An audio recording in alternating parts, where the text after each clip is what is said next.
देखिए बच्चों, प्रश्न नंबर 9 में कहा गया है कि 1 + a⁴m के प्रसार में सिद्ध कीजिए कि a⁴m तथा a⁴n के गुणांक बराबर होंगे। तो आपको सिद्ध करना है कि इनके दोनों के गुणांक बराबर होंगे। तो बच्चों आपको पता है कि अगर a + b⁴n है, ये आपका द्विपद जो है, इसमें व्यापक मान होता है t की r+1 व पद जो होता है वो NCR a⁴n−r होता है। तो इसी प्रकार से हम लोग मान लेंगे कि हमारा जिसमें गुणांक आ रहा है वो हमारा TR+1 पद है। TR+1 पद है, इसके अनुसार खोलेंगे तो यहाँ पे n है और इसमें हमारे सवाल में m+n है। तो ये हमारा कितना हो जाएगा बच्चों, सूत्र के अनुसार हम लगाएंगे। सो m+n CR a⁴n−r। a क्या है यहाँ पे बच्चों, एक है, ये a है आपका और ये वाली टर्म आपकी b है। सो 1⁴n−r एंड b के प्लेस पर क्या रखेंगे हम, a⁴ आपका r हो जाएगा। तो हमारी जनरल टर्म जो ये r+1 पद है, ये जनरल टर्म हमारी हो जाएगी m+n CR, और 1 कुछ भी हो तो उसकी वैल्यू 1 रहेगी, इसको हम यहाँ पे रिमूव कर देंगे और ये आपका a⁴r बचेगा। अब इसके गुणांक हम मान लेंगे कि इसकी तुलना हम करेंगे किससे, a⁴n से।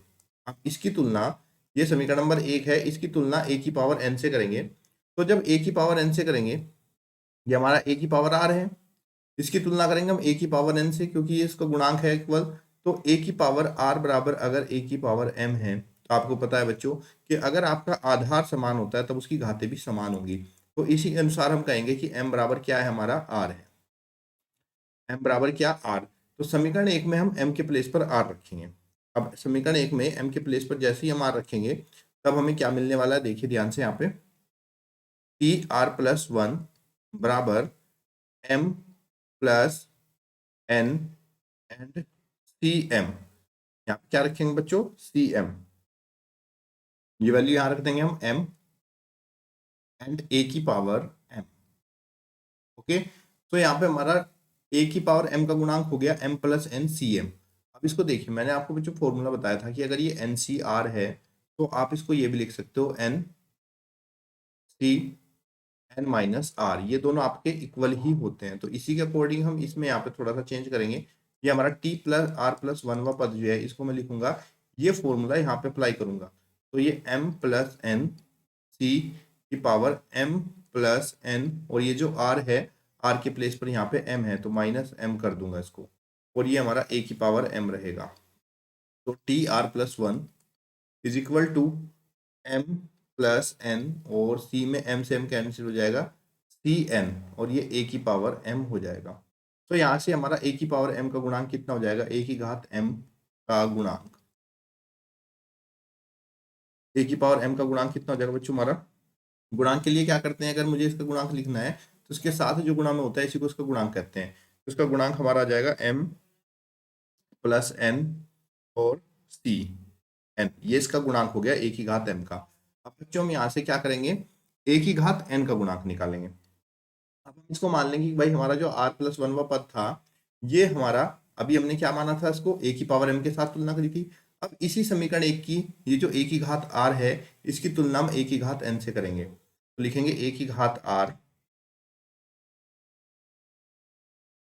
a⁴r बराबर, इसकी तुलना किससे करनी है आपको, a⁴n से, a⁴n करेंगे। अब जब यहाँ पे तुलना करी तो तुलना करने पर हमें क्या मिला बच्चों, r बराबर क्या मिलेगा, n मिलेगा, क्योंकि आधार समान है तो घातें भी समान होंगी। अब समीकरण 1 में, ये जो हमारी समीकरण 1 है, अब इस समीकरण में r बराबर क्या रखना है बच्चों, आपको n रखना है। तो लिखेंगे समीकरण 1 में r बराबर n रखने पर, तब r बराबर n रखेंगे तो कितना मिलेगा, TR+1 पद ही हमें कितना मिल जाएगा, m+n, और r के प्लेस पर बच्चों आपको क्या रखना है, n रखना है। तो CN,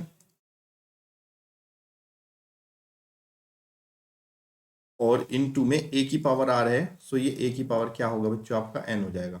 यहाँ से बच्चों आप देखोगे कि a⁴n का गुणांक कितना निकला, a⁴n का गुणांक जो इसके साथ गुणा में होता है उसी को हम गुणांक कहते हैं। तो यहाँ पे लिखेंगे a⁴n का गुणांक कितना हो जाएगा आपका, a⁴n का गुणांक m+n CN। ठीक है, अब आप देख लीजिए यहाँ पे, इनका कुछ नेमिंग कर देते हैं, समीकरणों का नेमिंग कर देते हैं। ये आपको समीकरण नंबर 3 मान लेते हैं यहाँ पे, और ये समीकरण नंबर 4 मान लेते हैं। अब समीकरण 3 और 4 से आप देखिए, समीकरण 3 और 4 से आप यहाँ पे मैच कर लीजिए समीकरण 3 और 4 से आपको क्या मिल रहा है? देखिए समीकरण 3 से एक ही घात m का गुणांक क्या था? m plus n C n, और यहाँ पे भी एक ही n का घात गुणांक क्या है आपका? m plus n C n. तो समीकरण 3 व समीकरण 4 से सिद्ध हुआ कि एक ही घात m का गुणांक बराबर एक ही घात n के गुणांक के बराबर है। ये था आपका प्रश्न। उम्मीद करता हूँ आपको वाला सवाल समझ में आ गया होगा। चलिए स्टूडेंट देखते हैं प्रश्न संख्या 10। प्रश्न संख्या 10 में क्या कहा गया है? यदि x प्लस 1 के प्रसार में r माइनस 1वां पद, r वां पद और r प्लस 1वें पद के गुणांक 1:3:5 में हो तो n तथा r का मान ज्ञात कीजिए कि n और मान का ज्ञात क्या होगा। तो प्यारे बच्चों, आपको पता है कि आपका जो जनरल सूत्र होता है, जनरल सूत्र आपका क्या होता है कि अगर आपका ये a प्लस बी की घात n है इसके रूप में, तब इसका जो है आरवा पद क्या होता है?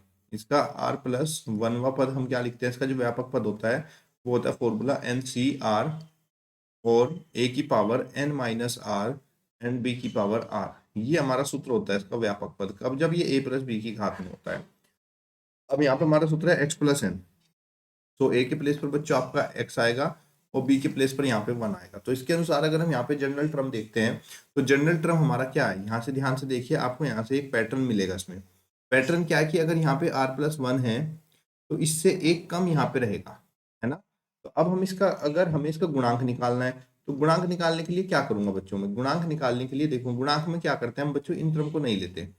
गुणांक निकालते हुए इन टर्म को नहीं लेंगे, सिर्फ ये जो है यही इसका गुणांक है। देखो यही तो इसका गुणांक है पूरी टर्म का। अगर मैं इसको a प्लस बी की घात n की जगह x प्लस 1 की घात n लिख दूं और इसके यहाँ पे लिखूं मैं कि ये इसका व्यापक पद है टी आर प्लस 1, तो इसके अनुसार ये क्या बनेगा? ये इसके अनुसार बनेगा एन सी आर और a के प्लेस पर x रहेगा, x की घात n माइनस आर, और b क्या आपका 1 है तो 1 की पावर कुछ भी हो 1 ही रहेगा, उसको नहीं लिखेंगे।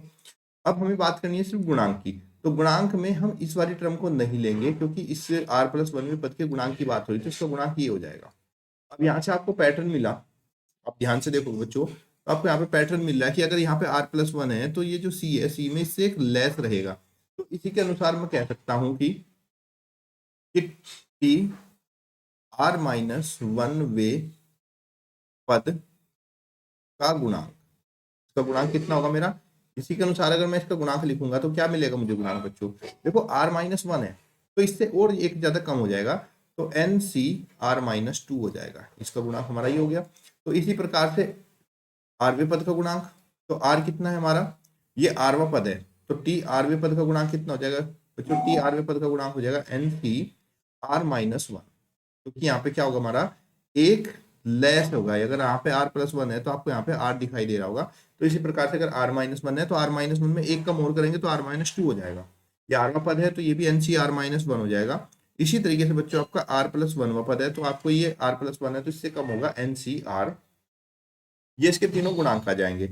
अब इसने कहा कि इनके गुणांक में भी रेशियो है। क्या रेशियो है? 1:3:5 इसका अनुपात है आपका। चलिए अनुपात के अनुसार हम इसको हल कर लेते हैं। पहले हम ले लेते हैं कि हमारा जो अनुपात यहाँ पे दिया गया है वो दिया गया टी आर माइनस 1 अपॉन में कितना? टी आर, और इज इक्वल टू में कितना बेटा इसका? 1:3। 1:3 यहाँ पे दिया है तो उसको बटे की फॉर्म में लिख लूंगा। आर माइनस 1 में पद का अनुपात कितना था? आर माइनस 1 का गुणांक कितना था? ये था हमारा एन सी आर माइनस 2, और अपॉन में आरवें पद का n C r minus 1 is equal to कितना हमारा? 1/3। इसको मैं यहाँ से सोल्व करूंगा, तो सोल्व करने पर क्या करेंगे बच्चों? हम फॉर्मूला लगाएंगे। अपना फॉर्मूला क्या था आपको पता ही है सभी को। फॉर्मूला हमारा क्या होता है? ये हो गया हमारा एन फैक्टोरियल अपॉन में आर माइनस 2 फैक्टोरियल और इनटू में एन माइनस आर, और माइनस माइनस से साइन प्लस हो जाएगा, प्लस 2 फैक्टोरियल, और डिवाइड बाय फिर से एन फैक्टोरियल अपॉन में आर माइनस 1 फैक्टोरियल और इनटू में आपका n minus are plus 1 factorial, और बराबर में कितना? 1/3। ठीक है बच्चों, यहाँ तक समझ में आ रहा है आपको? कमेंट बॉक्स में बताते चलिएगा, क्योंकि पेपर क्वेश्चन आपका बहुत ही ज्यादा सिंपल और सरल है। बस इसको आपको ध्यान से करना आना चाहिए, बाकी तो बहुत ईजी है आपका। फिर हम क्या करेंगे यहाँ पे बच्चों? देखिए ध्यान से हमारा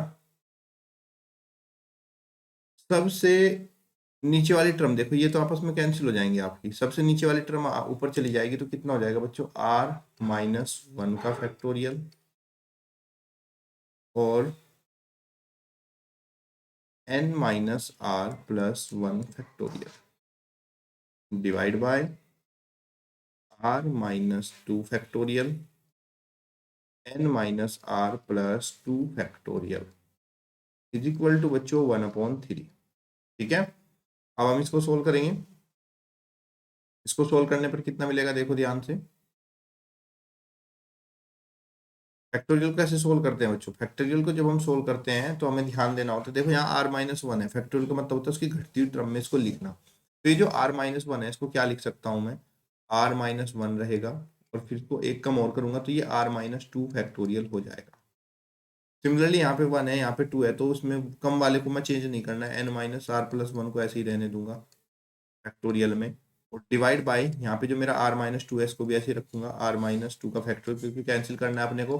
और यहाँ पे n minus are plus two ऐसे ही रहेगा, और एक बार फैक्टोरियल आगे ले जाएंगे तो फैक्टोरियल कम होता है, ये n minus are plus one और इसका फैक्टोरियल होगा। यहाँ से बच्चों जो जो टर्म हमारी कैंसिल हो रही है उन टर्म को हम यहाँ पे कैंसिल कर देंगे। ध्यान से देखिए, आर माइनस टू से आर माइनस टू कैंसिल हो गया, N minus are plus one factorial से N minus are plus one factorial आपका कैंसिल हो गया। अब इसको हम आगे सोल्व करेंगे, तो आगे सोल्व करने पर क्या मिलेगा देखो ध्यान से, ऊपर क्या बचा, आर माइनस वन बचा सिर्फ, और नीचे की टर्म में N minus are plus two बचा is equal to 1/3। Cross multiply करेंगे, थ्री आर माइनस थ्री और इधर इसके करेंगे N minus are plus two.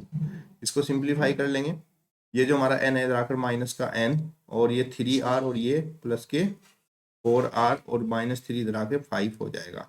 इसको थोड़ा और सिंप्लीफाई करेंगे तो कितना हो जाएगा, n minus four r minus common लेंगे इजिकल टू माइनस फाइव। ये आपकी इक्वेशन नंबर वन हो जाएगी। इक्वेशन नंबर वन तक आपको समझ में आ रहा है, कमेंट बॉक्स में बताइएगा, फिर हम आगे बढ़ते हैं।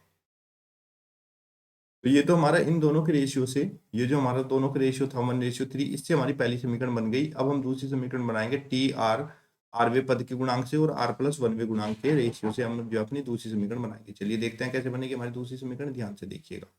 बहुत ही आसान सा क्वेश्चन है, मुझे उम्मीद है बच्चों आपको समझ में भी आ रहा होगा। चलिए यहाँ से देखिएगा, टी आर लिखेंगे, टी आर का गुणांक अपॉन में टी आर प्लस वन का गुणांक, टी आर प्लस वन का जो गुणांक है उसका रेशियो कितना बच्चों, 3/5 है।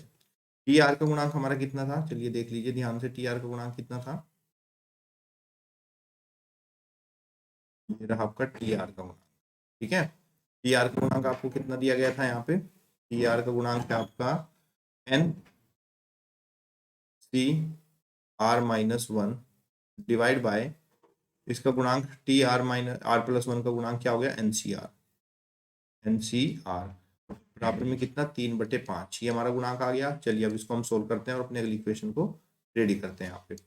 अब इसको हम सोल्व करेंगे तो कितना बेटा, n C r minus one factorial, formula लगा देंगे, कितना हो जाएगा एन फैक्टोरियल अपॉन में आर माइनस वन फैक्टोरियल और इधर एन माइनस आर और plus one factorial divide by कितना होगा, एन फैक्टोरियल अपॉन में आर फैक्टोरियल और n minus r factorial is equal to कितना है, 3/5 है।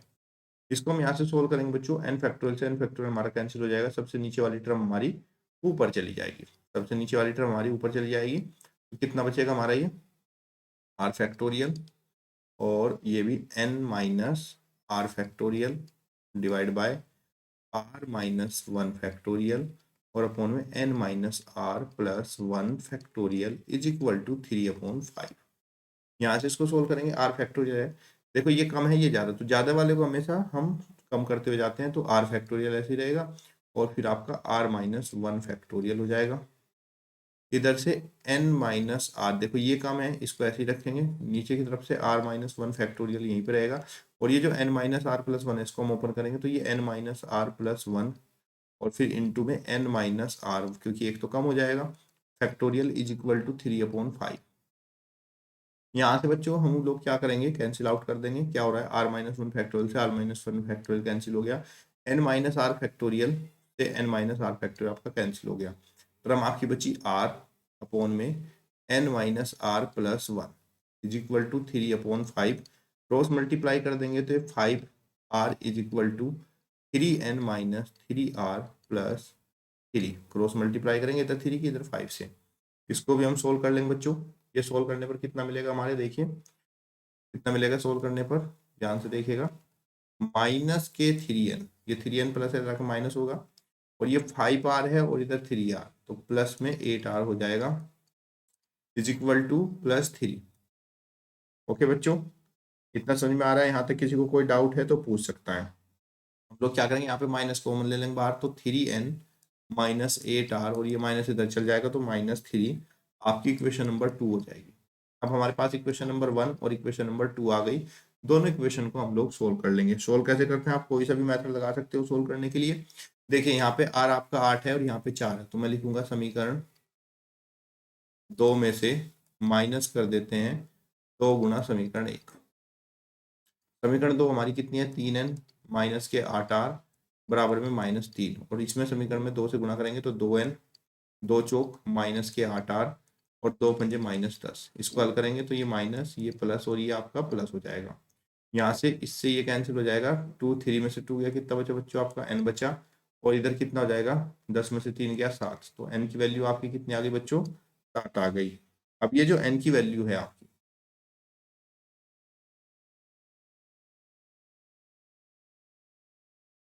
इसको हम किसी भी इसमें रख सकते समीकरण में, चाहे एक में चाहे दो में, तो n का मान 7 जो है समीकरण 1 में रख लेते हैं। समीकरण 1 में रखेंगे n का मान 7, तो कितना मिलेगा, 7 माइनस 4r बराबर में -5। तो इसको हम सोल्व करेंगे बच्चों, -4r बराबर 5 और 7 कितने हो गए, -12। माइनस से माइनस कट जाएगा, r बराबर 12, 4 तिया 12। तो बच्चों हमारा n का मान कितना हो गया, 7, और r का मान 3, ये हमारा आंसर हो गया। आप अगर इसको ध्यान से समझ रहे हो तो एक बार में आपको समझ में आ जाएगा, और एक बार आप खुद से करिएगा तो 100% आपको ये क्वेश्चन आ जाएगा और आप पेपर में बहुत अच्छे से कर पाओगे। चलिए देखते हैं अगला प्रश्न। चलिए अगर देखिए बच्चों, प्रश्न संख्या 11 में क्या कहा गया, ध्यान से पढ़िएगा। प्रश्न में कहा, सिद्ध कीजिए कि 1 प्लस एक्स की पावर 2n के प्रसार में x की घात n का गुणांक तथा 1 प्लस एक्स की घात 2n माइनस 1 के प्रसार में x की घात n के गुणांक का दुगुना होता है। हमें ये सिद्ध करना है। मीन्स कि अगर मैं बच्चों x की घात n का गुणांक इस वाले का और नीचे वाले में इसका x की घात n का गुणांक है ना, इसको डैश मान लेते हैं, इनका गुणांक करूं तो उसका हल 2 आना चाहिए, क्योंकि ये इसका क्या है, दुगुना है।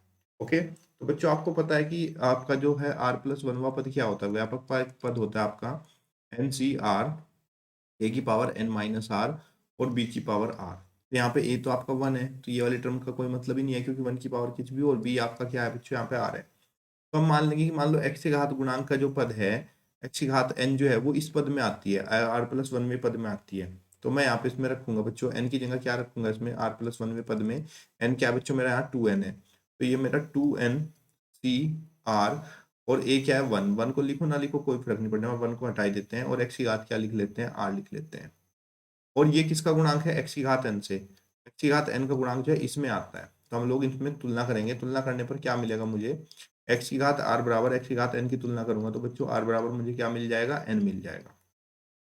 तो यहाँ से हमें पता चलेगा कि जो इसमें x की घात n का गुणांक है वो क्या है, जब r के प्लेस पर n रखूंगा मैं तो टी आर प्लस 1वां पद मुझे मिलेगा 2n सी एन x की घात n। तो x की घात n का गुणांक क्या हो गया बच्चों, इस पद में देखिए x की घात n ये है, इसके साथ जो गुणा में क्या आई है, तो इसका गुणांक क्या हो गया बच्चों, मेरे पास 2n cn, ये इसका गुणांक आ गया। इसी तरीके से बच्चों मैं इसका गुणांक भी निकाल लूंगा, इस वाले में भी सेम यही प्रोसेस रहेगी आपकी। तो यहाँ से मैं x की घात n का गुणांक जब निकालूंगा तो क्या मिल जाएगा, देखो सिंपल सी बात है, 2n माइनस 1 है, तो 2n माइनस 1 हो जाएगा, क्योंकि यहाँ पे 2n था और n तो आपका वही आएगा जब तुलना करेंगे, तो cn ये हमारा इसमें x की घात n का गुणांक हो जाएगा, इसलिए इसमें हमारा x की घात n का गुणांक ये हो जाएगा। हमें सिर्फ तो ये करना है। चलिए रख लेते हैं दोनों की वैल्यू, 2n cn अपॉन में 2n माइनस 1 cn, हल करेंगे। ये 2n है, कितना हो जाएगा बच्चों, 2n factorial divide by n factorial, और n माइनस r होता है, तो 2n में से n माइनस करेंगे तो भी n फैक्टोरियल ही आपका बचेगा। ये सिमिलरली यहाँ पे 2n माइनस 1 है, तो 2n minus 1 factorial divide bye n factorial, और 2n माइनस 1 माइनस n करेंगे तो ये आपका n माइनस 1 फैक्टोरियल हो जाएगा। इसको सोल्व करेंगे, सबसे नीचे वाली टर्म यहाँ और इसकी यहाँ पर मल्टीप्लाई, तो ये हमारा 2n फैक्टोरियल इंटू में n फैक्टोरियल और इंटू में n माइनस 1 फैक्टोरियल हो जाएगा, डिवाइड में n फैक्टोरियल और 2n माइनस 1 का फैक्टोरियल। इसको मैं सोल्व करूंगा, एन से एन कैंसिल कर देंगे। अब इसको बच्चों 2n फैक्टोरियल है तो ये आपका 2n और 2n-1 इसको हम प्रसार कर देंगे इसका 2n-1 तक, और अपॉन में n-1 फैक्टोरियल ऐसे ही रहेगा। सिमिलरली यहाँ पे नीचे भी हम आपका जो n फैक्टोरियल इसका प्रसार कर देंगे n-1 का फैक्टोरियल और नीचे 2n-1 फैक्टोरियल। ये हमारी टर्म सब कैंसिल हो जाएंगे, 2n-1 से 2n-1, n-1 से n-1 इक्वल टू कितना हो जाएगा हमारा 2। और यही हमें सिद्ध करना था कि भाई ये जो है इसका 2 गुना है, यही तो कह रहा है कि इसके प्रसार का क्या आपका 2 गुना है, और ये आपका आंसर आ गया। उम्मीद है बच्चा आपको समझ में आ रहा होगा। चलिए देखते हैं क्वेश्चन नंबर 12। चलिए बच्चों देखिएगा प्रश्न संख्या 12। ये प्रश्न भी आपका बहुत ही ज्यादा इंपॉर्टेंट है। कह रहा है m का धनात्मक मान ज्ञात कीजिए जिसके लिए 1 प्लस एक्स की घात m के प्रसार में एक्स स्क्वायर का गुणांक 6 हो। ठीक है बच्चों, तो आपको पता है डियर स्टूडेंट्स की a प्लस बी की घात n जो होता है वो क्या होता है आपका nc0, a की घात n, फिर nc1, और फिर a की घात n-1 और b की घात 1, और फिर ऐसी nc2 और एंड सोन ऐसी चलती चली जाती है टर्म ये। तो इसी के अकॉर्डिंग आप यहाँ पे देखिए, इसको अगर मैं प्रसार करता हूँ तो क्या मिलेगा, 1 प्लस एक्स की घात m है मेरा ये, तो मुझे मिलेगा क्या बच्चों ये mc0, a की घात m, a क्या हमारा 1 है, और 1 की घात m रख लेंगे तो वो 1 ही रहेगा, फिर प्लस mc1, और ये क्या रहेगा 1 की घात m-1, और इनटू में क्या है बच्चों b की घात कितना 1, तो b क्या है हमारा x, तो इनटू में x आएगा, प्लस सिमिलरली हमारा यहाँ पे mc2 और 1 की घात m-2 और x की घात कितना 2, और प्लस एंड सो ऑन। मैंने आगे क्यों नहीं लिख रहा हूँ, ध्यान दीजिए, इसमें कहा x की घात 2 का गुणांक, तो x की घात 2 सिर्फ यहीं पे ही आएगी, उसके आगे तो हम करते में चलते हैं, तो x की घात 3 आ जाएगा, फिर 4 आ जाएगा, एंड सो ऑन, ये तो चलती चली जाएगी क्योंकि m टाइम्स तक है। अब इसने कहा कि m स्क्वायर का गुणांक क्या होना चाहिए आपका बच्चों, 6 होना चाहिए। यहाँ पे m स्क्वायर का गुणांक क्या है आपका, ये है mc2 upon 1 minus m-2 x square. तो मैं दोनों में एक्स स्क्वायर का गुणांक क्या होना चाहिए, एक्स स्क्वायर का गुणांक हमारा क्या होना चाहिए 6, और यहाँ पे एक्स स्क्वायर का गुणांक ये है तो दोनों तुलना कर दूंगा, तो ये मेरा mc2 इज इक्वल टू कितना हो जाएगा बच्चों, मेरा 6 हो जाएगा। अब यहाँ से मैं इसको बच्चों सोल्व कर लूंगा। सोल्व कैसे करते हैं देखिए, फॉर्मूला लगाएंगे, एनसीआर का फॉर्मूला क्या था, एनसीआर बराबर होता है बच्चों एन फैक्टोरियल अपॉन में आर फैक्टोरियल और ब्रैकेट में N minus r factorial. Similarly यही फॉर्मूला यहाँ पे अप्लाई करूंगा तो हमारा एम फैक्टोरियल अपॉन बच्चों 2 फैक्टोरियल और नीचे m-2 factorial is equal to 6 हो जाएगा। इसको सोल्व करूंगा ऊपर तो m फैक्टोरियल को m-1 और m-2 फैक्टोरियल रख लूंगा, नीचे बच्चों 2 फैक्टोरियल तो 2 इंटू 1, और ये हमारा m-2 फैक्टोरियल ऐसे ही रहेगा, और इक्वल टू में मेरा 6 आ जाएगा। इसको मैं m-2 फैक्टोरियल से m-2 फैक्टोरियल मेरा कैंसिल हो जाएगा। यहाँ से बच्चों मैं इसकी क्रॉस मल्टीप्लाई कर लूंगा, तो m कितना हो गया बच्चों, m स्क्वायर, m की m से माइनस से करेंगे minus m is equal to 6 2 जा 12, तो m square minus m, 12 plus है रखकर माइनस का 12 हो जाएगा इक्वल टू 0। इसको हम फैक्टराइज कर देंगे, 12 के ऐसे टुकड़े गुणा करने पर 12 और घटाने पर आपका 1 आए, तो 4 तिया 12, m-12 इज इक्वल टू 0, तो m square minus 4m plus 3m minus 12 is equal to 0। तो यहाँ पे आप m कॉमन ले लोगे m-4, और एक बार यहाँ से 3 कॉमन लोगे m-4 इज इक्वल टू आपका 0 हो जाएगा। तो सिमिलरली बच्चों m-4 और ये आपका m+3 इज इक्वल टू 0, एक बार आप m-4 को 0 के इक्वल टू रखोगे तो आपके m की वैल्यू यहाँ पे 4 मिल जाएगी। एक बार आप m की वैल्यू +3 को 0 के इक्वल रखोगे तो m की वैल्यू आपको यहाँ पे -3 दिख जाएगी। आपको पता है जब हम यहाँ पे द्विपद पर में निकालते हैं तो n जो हमेशा क्या होता है, एक पूर्णांक होता है, एक हमारा ये हमेशा होल नंबर होता है, वो भी पॉजिटिव। तो जो नेगेटिव नंबर है वो यहाँ पे मान्य नहीं होगा, तो हम कहेंगे m इक्वल टू कितना हो जाएगा 4, m इक्वल टू 4 के लिए एक्स स्क्वायर का गुणांक हमारा कितना होगा 6 होगा, और ये हमारा आंसर। उम्मीद करता हूँ बच्चों आपको समझ में आ गया होगा। तो साथ ही साथ वीडियो को शेयर कर दीजिएगा सभी दोस्तों के साथ, और चैनल को सब्सक्राइब कर लीजिएगा। धन्यवाद, जय हिंद, जय भारत।